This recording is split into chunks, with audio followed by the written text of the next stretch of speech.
नमस्कार दोस्तों, स्वागत है आपका आपका अपने YouTube channel career study classes में। दोस्तों देख सकते हैं मैं जो ज्योग्राफी का लेकर चला आया हूँ ऑब्जेक्टिव का सारा आंसर की, यानी कि जो भी आप लोग एग्जाम दिए होंगे उसका सारा मिला लीजिए। आप लोग 100% सारा ऑब्जेक्टिव जो है आंसर सही मैं दे रहा हूँ, और आप लोग एक एक करके मिला लीजिए और हमें कमेंट बॉक्स में बताइएगा कि आपका कितना सही हुआ। तो चलिए बिना समय गवाए इस वीडियो को स्टार्ट करते हैं। देखिए मेरे पास जो है अभी सेट जो है एच है। हालांकि आपके पास कोई भी सेट हो कोई डिपेंड नहीं करता, सेम क्वेश्चन सब में रहता है, लेकिन इधर-उधर जो है सिर्फ क्वेश्चन नंबर रहता है, ठीक है। तो चलिए हम लोग बिना समय गवाए वीडियो को स्टार्ट करते हैं। आपका फर्स्ट क्वेश्चन है, निम्न में से कौन खनन नगर नहीं है? तो कौन ऐसा नगर है जिसको खनन द्वारा नहीं किया गया था? तो उसका ऑप्शन नंबर डी से हो जाएगा, पटना जो है खनन नगर नहीं कहलाता है, ठीक है। तो ऑप्शन नंबर दूसरा है, क्वेश्चन नंबर दूसरा है सिंगरेनी है। तो सिंगरेनी क्या है? तो दोस्तों इसका सही आंसर ऑप्शन नंबर बी हो जाएगा, खनन नगर है। सिंगरेनी एक खनन नगर है। उसके बाद देखिए क्वेश्चन नंबर तीसरा है, रबी फसल की बुआई कब होती है? तो आपको पता होना चाहिए कि रबी फसल जो है जैसे गेहूँ वगैरह हो गया, इसकी बुआई कब की जाती है? अक्टूबर और नवंबर के महीने में। तो इसका सही आंसर ऑप्शन नंबर ए हो जाएगा। उसके बाद देखिए क्वेश्चन नंबर चौथा है, गेहूँ फसल उदाहरण है। तो अभी देखिए जस्ट हम लोग देखे थे कि गेहूँ फसल जो है रबी फसल होता है, अभी बोले थे हम। तो इसका सही आंसर क्या हो जाएगा? ऑप्शन नंबर ए रबी फसल। गेहूँ फसल कैसा है? रबी फसल है, तो ऑप्शन नंबर ए से हो जाएगा। उसके बाद देखिए क्वेश्चन नंबर पाँचवा है, चावल उत्पादक में अग्रणी राज्य है, यानी कि चावल उत्पादन में सबसे ज़्यादा जो है कौन करता है उत्पादन चावल का? तो ये करता है आपका पश्चिम बंगाल। तो ऑप्शन नंबर डी से हो जाएगा, पश्चिम बंगाल। उसके बाद आगे बढ़ते हैं हम लोग छठा प्रश्न की ओर, कपास उत्पादन में अग्रणी राज्य यानी कि कपास का सबसे ज़्यादा उत्पादन कौन सा राज्य करता है? तो ये अपना बिहार करता है। तो ऑप्शन नंबर सी से हो जाएगा, बिहार। उसके बाद देखिए क्वेश्चन नंबर सातवां है, निम्न में से किसमें टैनिन पाई जाती है? तो ये जो दिया हुआ है इसमें टैनिन किसमें पाया जाता है? तो ये आपको पता होना चाहिए, कपास में जो है ना टैनिन पाया जाता है। तो ऑप्शन नंबर इसका डी से हो जाएगा, कपास। उसके बाद देखिए क्वेश्चन नंबर आठवां है, पृथ्वी पर कुल जल का कितना प्रतिशत भाग अल्बनिया जल है? तो कितना प्रतिशत भाग जो है अल्बनिया जल है? तो इसका सही आंसर आठवां का हो जाएगा, ऑप्शन नंबर ए 2%। उसके बाद देखिए क्वेश्चन नंबर 9 की ओर बढ़ते हैं, यानी कि 9 की ओर, और निम्न में से कौन धात्विक खनिज है? तो इसमें जो दिया गया है इनमें से कौन जो है धात्विक है? तो यहाँ पर लोहा मैग्नीज तांबा यानी कि सब हो जाएगा। तो ऑप्शन नंबर 9 का डी से हो जाएगा, इनमें से सभी सभी जो है धात्विक खनिज है। उसके बाद देखिए क्वेश्चन नंबर 10वां है, बैला डीला प्रसिद्ध है। तो बैला डीला जो है किसके लिए प्रसिद्ध है? तो इसका सही आंसर हो जाएगा लौह अयस्क के लिए। बैला डीला किसके लिए प्रसिद्ध है? लौह अयस्क के लिए। तो ऑप्शन नंबर ए से हो जाएगा। क्वेश्चन नंबर 11 की ओर बढ़ते हैं, गुरु मही सानी खान किस खनिज से संबंधित है? तो गुरु मही सानी खान जो है वो किस खनिज से संबंधित थे? तो ये थे आपके लौह अयस्क से। तो ऑप्शन नंबर ए से हो जाएगा, लौह अयस्क। उसके बाद देखिए क्वेश्चन नंबर 12 की ओर बढ़ते हैं, बॉक्साइट उत्पादन में अग्नेय राज्य है। तो बॉक्साइट उत्पादन जो है सबसे ज्यादा कौन से राज्य करता है? तो ये करता है आपका ओडिशा। तो ऑप्शन नंबर ए से हो जाएगा, ओडिशा। उसके बाद देखिए क्वेश्चन नंबर 13 की ओर बढ़ते हैं, निम्नलिखित में से कौन ऊर्जा का नवीकरणीय स्रोत है? नवीकरणीय स्रोत मतलब कभी खत्म नहीं होगा। तो आपका हो जाएगा सौर ऊर्जा जो है ऊर्जा का नवीकरणीय स्रोत है। तो ऑप्शन नंबर ए से हो जाएगा। उसके बाद देखिए क्वेश्चन नंबर 14 है, कलपक्कम किस राज्य में है? तो ये आपको पता होना चाहिए, कलपक्कम जो है वो कौन से राज्य में है? ये आपका तमिलनाडु। तो ऑप्शन नंबर ए से हो जाएगा, तमिलनाडु।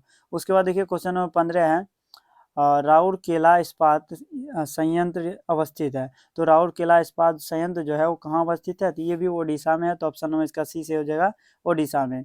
उसके बाद देखिए क्वेश्चन नंबर 16 है, टाटा लौह इस्पात संयंत्र कहाँ स्थापित है? तो आपको पता होगा टाटा लौह इस्पात संयंत्र जो है जमशेदपुर में है। तो ऑप्शन नंबर सी हो जाएगा 16 का, जमशेदपुर, जो टाटा जी जमशेदपुर के द्वारा बनाया गया था। उसके बाद देखिए क्वेश्चन नंबर 17 की ओर बढ़ते हैं, भारत का मैनचेस्टर है। तो भारत का मैनचेस्टर हम लोग किस शहर को कहते हैं? तो ये हो जाएगा आपका अहमदाबाद को भारत का मैनचेस्टर कहा जाता है। तो ऑप्शन नंबर सी से हो जाएगा। उसके बाद देखिए क्वेश्चन नंबर 18 है, ट्रॉवे औद्योगिक केंद्र किस राज्य में है? तो ट्रॉवे औद्योगिक केंद्र जो है वो कौन से राज्य में स्थापित है? तो ये आपका महाराष्ट्र में। तो ऑप्शन नंबर इसका बी से हो जाएगा, ठीक है। उसके बाद देखिए क्वेश्चन नंबर 19 की ओर बढ़ते हैं, नई औद्योगिक नीति लागू की गई। तो नई औद्योगिक नीति जो है कब लागू की गई थी? तो ये की गई थी आपका 1991 ईस्वी में। तो इसका सही आंसर ऑप्शन नंबर सी हो जाएगा, 1991 ईस्वी।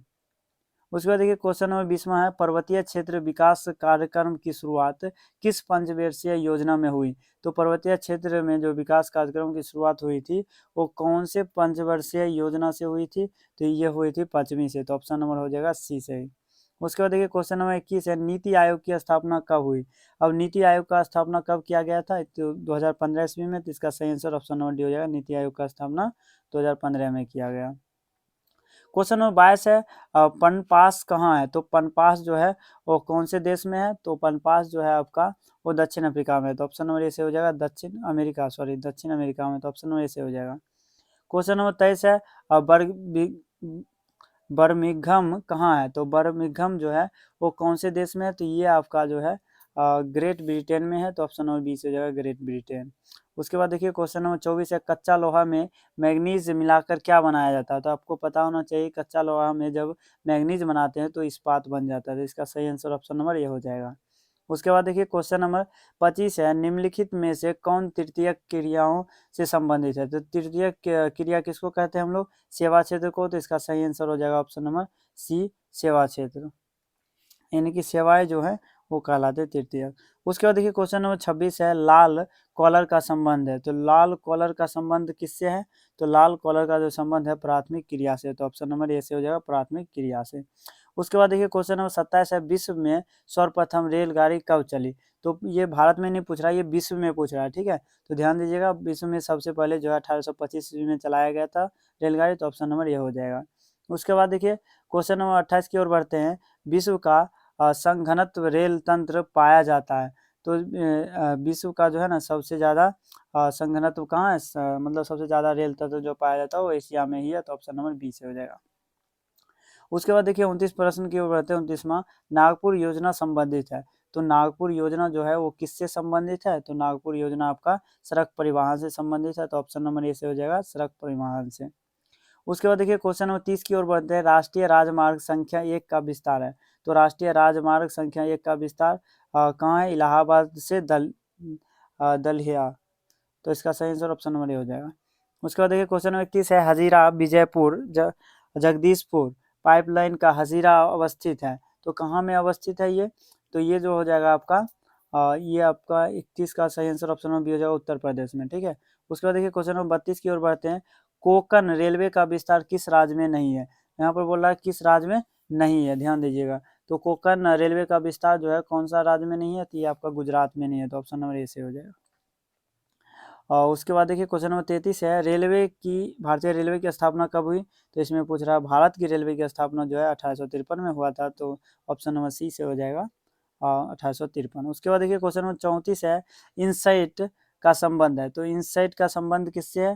तो ये इनसाइट का संबंध उपग्रह संचार से। तो ऑप्शन नंबर ए से हो जाएगा। क्वेश्चन नंबर 35 है भारत का सबसे बड़ा पतन है। तो भारत का सबसे बड़ा पतन कौन सा है? तो सबसे बड़ा पतन मुंबई है। तो ऑप्शन नंबर ए से हो जाएगा मुंबई। उसके बाद देखिए क्वेश्चन नंबर 36 है विश्व की प्रथम नगरीय बस्ती कौन सा है? तो विश्व की प्रथम नगरीय बस्ती जो है वो लंदन है। तो ऑप्शन नंबर बी से हो जाएगा। उसके बाद देखिए क्वेश्चन नंबर 37 है बिग इंच संबंधित है। तो बिग इंच जो है वो किससे संबंधित है? तो ये आपका पाइपलाइन से है। तो ऑप्शन नंबर सी से हो जाएगा पाइपलाइन। उसके बाद देखिए क्वेश्चन नंबर 38 है भारत का सबसे कम साक्षर राज्य है। तो सबसे कम जो है कहाँ इनमें से जो दिया हुआ है साक्षर है? तो बिहार में ही है। तो ऑप्शन नंबर ए से हो जाएगा बिहार। क्वेश्चन नंबर 39 है निम्न राज्यों में से किसका जनसंख्या घनत्व सबसे कम है? बोलता है सबसे कम जनसंख्या घनत्व कौन से राज्य का है इनमें से? तो ये हो जाएगा आपका अरुणाचल प्रदेश का सबसे कम जनसंख्या घनत्व। ऑप्शन नंबर ए से हो जाएगा। उसके बाद देखिए क्वेश्चन नंबर 40 है भारत में जनसंख्या की वार्षिक वृद्धि दर है। तो भारत में कितनी वार्षिक वृद्धि दर से जो है जनसंख्या बढ़ रही है? तो इसका सही आंसर हो जाएगा ऑप्शन नंबर डी 1.64। उसके बाद देखिए क्वेश्चन नंबर 41 है भारत में पुरुष प्रवास का कारण है। तो भारत में पुरुष प्रवास का कारण क्या हो जाएगा? तो ये हो जाएगा आपका शिक्षा रोजगार व्यवसाय तीनों हो जाएगा, यानी कि डी हो जाएगा ऑप्शन नंबर इनमें से सभी। उसके बाद देखिए क्वेश्चन नंबर 42 है 2011 की जनगणना के अनुसार भारत में साक्षरता है। तो 2011 की जनगणना के अनुसार कितना था भारत में साक्षरता दर? तो ये था आपका 65%। तो ऑप्शन नंबर डी से हो जाएगा 65%। उसके बाद देखिए क्वेश्चन नंबर 43 है विकास का केंद्र बिंदु है। तो विकास का इनमें से कौन सा केंद्र बिंदु दिया हुआ है? ये देखिए संसाधनों तक पहुंच ना, उसके बाद स्वास्थ्य शिक्षा, ये सभी हो जाएगा। तो ऑप्शन नंबर डी हो जाएगा, ठीक है। 43 का डी मिला लीजिएगा। उसके बाद देखिए क्वेश्चन नंबर 44 है निम्नलिखित में से किस महाद्वीप में जनसंख्या वृद्धि सर्वाधिक है? यानी कौन सा ऐसा महादेश है जिसमें सबसे ज्यादा जनसंख्या वृद्धि हो रही है? तो आपको पता होना चाहिए एशिया जो है सबसे ज्यादा वृद्धि कर रहा है। उसके बाद देखिए क्वेश्चन नंबर 45 है निम्नलिखित देशों में से किसका लिंगानुपात सर्वाधिक है? यानी कि सबसे ज्यादा लिंगानुपात कहाँ पर देखने को मिलता है? तो ये आपको लेटविया में देखने को मिल जाएगा। तो ऑप्शन नंबर डी से हो जाएगा लेटविया। उसके बाद देखिए क्वेश्चन नंबर 46 है, मानव विकास सूचांक को किसने विकसित किया? तो मानव विकास सूचांक को किसने विकसित किया था? तो ये डॉक्टर महबूब उल हक किए थे। तो ऑप्शन नंबर ए से हो जाएगा डॉक्टर महबूब उल हक। क्वेश्चन नंबर 47 की ओर बढ़ते हैं, निम्न में से कौन प्राथमिक क्रियाकलाप से संबंधित है? तो इसमें जो दिया हुआ है इसमें प्राथमिक से कौन सा हो जाएगा? ये आपको पता होना चाहिए, कृषि जो है प्राथमिक से ही है। तो ऑप्शन नंबर ए से हो जाएगा। उसके बाद देखिए क्वेश्चन नंबर 48 है, निम्न में से कौन रोपण फसल नहीं है? पूछता है इसमें से कौन ऐसा फसल है जिसे रोपते नहीं, यानी कि हाथ से नहीं रोपते हैं। तो ये हो जाएगा आपका गेहूं। गेहूं जो है एक रोपण फसल नहीं है, सी से ही हो जाएगा। उसके बाद देखिए क्वेश्चन नंबर 49 है, पशुचारण किस आर्थिक क्रियाकलाप से संबंधित है? तो पशुचारण जो है ये आपको पता होना चाहिए प्राथमिक से ही है। हाँ, ऑप्शन नंबर ए से हो जाएगा प्राथमिक। उसके बाद देखिए क्वेश्चन नंबर 50 है, कोलकाता पतन किस नदी पर स्थित है? तो कोलकाता पतन जो है वो कौन से नदी पर स्थित है? तो ये आपका है हुगली नदी पर। तो ऑप्शन नंबर सी से हो जाएगा हुगली नदी। उसके बाद देखिए क्वेश्चन नंबर 51 है, निम्नलिखित पतनों में से कौन भारत के पूर्वी तट पर है? तो निम्नलिखित पतन जो दिया हुआ है ये भारत के पूर्वी तट पर कौन सा है? तो ये है पारादीप। तो ऑप्शन नंबर डी से हो जाएगा पारादीप। उसके बाद देखिए क्वेश्चन नंबर 52 की ओर बढ़ते हैं। निम्न नदियों में से सर्वाधिक प्रदूषण कौन सा है? यानी सबसे ज्यादा प्रदूषित नदी इनमें से कौन सा है? तो 52 का सही आंसर हो जाएगा ए, यमुना नदी सबसे ज्यादा प्रदूषित है। उसके बाद देखिए क्वेश्चन नंबर 53 है, निम्नलिखित में से किसका अम्ल वर्षा का एक कारण है? तो किसके कारण अम्ल वर्षा होता है? तो ये हो गया आपका वायु प्रदूषण। तो ऑप्शन नंबर हो जाएगा बी हो जाएगा। ठीक है। उसके बाद देखिए क्वेश्चन नंबर 54 है, नमामि गंगे कार्यक्रम किस नदी से संबंधित है? तो नमामि गंगे लिखा हुआ तो गंगे मतलब गंगा से ही होगा। तो ऑप्शन नंबर ए से हो जाएगा गंगा। उसके बाद देखिए क्वेश्चन नंबर 55 है, हीराकुंड परियोजना है। तो हीराकुंड परियोजना जो है कहाँ पर है? तो ये आपका है ओडिशा में। तो इसका सही आंसर ऑप्शन नंबर ए हो जाएगा ओडिशा में। उसके बाद क्वेश्चन नंबर 56 है, निम्न में से कौन दक्षिण भारत की नदी है? तो दक्षिण भारत की नदी बोल रही है तो इसका मतलब ये हो जाएगा कावेरी। कृष्णा जो है दक्षिण भारत में है। तो ऑप्शन नंबर डी से हो जाएगा दक्षिण भारत में कृष्णा। उसके बाद देखिए क्वेश्चन नंबर 57 है, मीटर गेज रेल लाइन की चौड़ाई कितनी होती है? तो मीटर गेज रेल लाइन की चौड़ाई, तो इसकी चौड़ाई कितनी होती है? 1.6 मीटर। तो ऑप्शन नंबर बी से हो जाएगा 1.6 मीटर। क्वेश्चन नंबर 58 की ओर बढ़ते हैं, विश्व व्यापार संगठन ने WTO की स्थापना कब हुई थी? तो आपको पता होना चाहिए WTO की स्थापना जो है 1995 में हुआ था। तो ऑप्शन नंबर बी से हो जाएगा 1995। उसके बाद देखिए क्वेश्चन नंबर 59 है, विश्व व्यापार संगठन WTO का मुख्यालय कहाँ है? तो WTO का मुख्यालय कहाँ हो जाएगा? जेनेवा में। तो इसका सही आंसर हो जाएगा जेनेवा। ऑप्शन नंबर सी से हो जाएगा। उसके बाद देखिए क्वेश्चन नंबर 60 है, अवादान उदाहरण है। तो अवादान जो है किसका उदाहरण है? तो इनमें से दिया हुआ है पैकेट पतन का उदाहरण है। तो ऑप्शन नंबर सी से हो जाएगा पैकेट पतन। उसके बाद देखिए क्वेश्चन नंबर 61 है, निम्नलिखित में कौन सांस्कृतिक नगर है? तो ये जो दिया हुआ है सांस्कृतिक नगर कौन सा हो जाएगा? मक्का, जेरूसलम, वाराणसी। हालांकि वाराणसी होना चाहिए, थोड़ा सा डाउट है, डी अगर हो जाए, डी भी हो सकता है, थोड़ा देख लीजिएगा इसको। ठीक है। क्वेश्चन नंबर 62 की ओर बढ़ते हैं, सड़क के सहारे किस प्रतिरूप की बस्ती मिलती है? तो शहर के सहारे जो है सहारे किस प्रतिरूप की वस्तु मिलती है? तो ये आपको मिलता है रेखीय। तो ऑप्शन नंबर बी हो जाएगा। क्वेश्चन नंबर 63 है, मेगालोपोलिस का अर्थ होता है। तो मेगालोपोलिस का अर्थ क्या हो जाता है? ये हो जाता है आपका विशाल नगर। तो ऑप्शन नंबर डी से हो जाएगा। क्वेश्चन नंबर 64 है, भारत में जनगणना का महान विभाजक वर्ष है। तो सबसे ज्यादा जनगणना में कब विभाजक हुआ था? तो ये 64 का सही आंसर हो जाएगा आपका सी, 1921 ईस्वी में। उसके बाद देखिए क्वेश्चन नंबर 65 है, परिसंचरण की धमनियां संबंधित है। तो किससे धमनियां इसकी संबंधित है? तो ये हो जाएगा आपका सड़क मार्ग, रेल मार्ग, जल मार्ग सबसे हो जाएगा। तो ऑप्शन नंबर डी हो जाएगा। उसके बाद देखिए क्वेश्चन नंबर 66 है, मानव भूगोल का संस्थापक किसे कहा जाता है? तो मानव भूगोल का संस्थापक जो है ब्लास को कहा जाता है। तो ऑप्शन नंबर डी से हो जाएगा ब्लास। उसके बाद देखिए क्वेश्चन नंबर 67 है, मात्रात्मक क्रांति संबंधित है। तो मात्रात्मक क्रांति जो है किससे संबंधित है? मानव भूगोल, भौगोलिक भूगोल, दोनों से होना चाहिए, सी होना चाहिए। थोड़ा देख लीजिएगा, थोड़ा सा डाउट है, लेकिन सी होना चाहिए। ऑप्शन में सी हो जाएगा।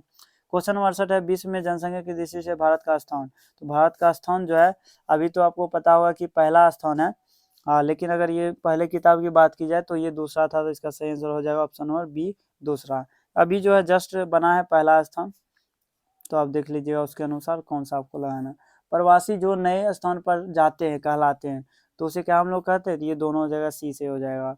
उसके बाद देखिए क्वेश्चन नंबर 70 है, विश्व में जनसंख्या का कितने प्रतिशत भाग एशिया में निवास करती है। तो ये लगभग जो है ना 70 के पास करती है, तो यहाँ 60 मैक्सिमम है, तो इसका सही आंसर ऑप्शन नंबर बी हो जाएगा। उम्मीद करता हूँ वीडियो पसंद आया तो वीडियो शेयर कीजिएगा और लाइक कर दीजिएगा, चैनल को सब्सक्राइब कर लीजिएगा ताकि इसी प्रकार से आपको डेली वीडियो मिलता रहे। चल मिलते हैं अगले वीडियो के साथ, तब तक ले जाएँ।